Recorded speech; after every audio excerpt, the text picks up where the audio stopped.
Mapapa-extra rice talaga kayo mga mi pag ito yung ulam nyo. So, itry nyo tong recipe na to. Madali lang gawin. Yun, at napakasarap. Bali, ito yung ating mga sangkap. 1 kilo na chicken, oyster sauce, bawang sibuyas, meron tayong tanglad, at brown sugar, pineapple juice, black pepper, at magic syrup, salt. At maglalagay tayo dyan ng butter. Wala dyan sa video, nakalimutan ko. Butter po, lalagyan natin ng butter. Maglalagay muna tayo ng asin, mga mi, at magic syrup, pampalasa. Pamenta, maglagay tayo ng pamenta. Yung pamintang dorog, ilalagay natin dyan.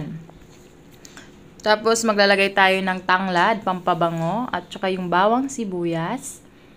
Lagay natin mga mi.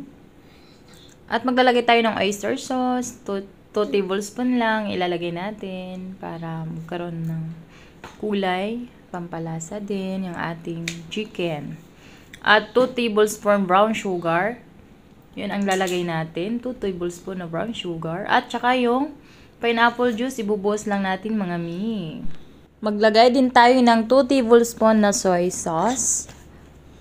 Ayan, pampalasa din at pang padagdag ng kulay sa ating chicken. At nagdagdag ako ng paminta, yung durog. At ito yung ating butter. Ilagay lang natin. Ayan lang. Ganyan lang kadami. Kung gusto nyo marami, yung kalahati, pwede nyo nang ubusin. Mas masarap. So, pag nahalo na natin lahat ng mga sangkap, takpan lang natin at isa lang na natin. At pwede rin natin pahinaan lang apoy para lumambot talaga yung manok.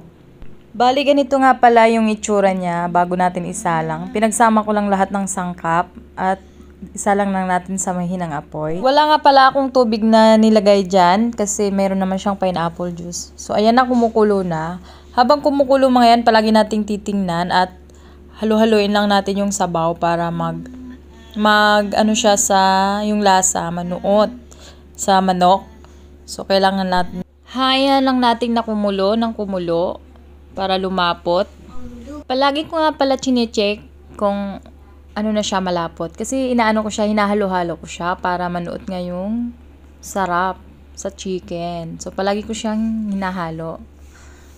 Hanggang sa maging malapot yan. Pag lumapot yan, ano na, okay na yun, luto na yun. Okay na yung ating chicken with pineapple and butter. Ang sarap nito.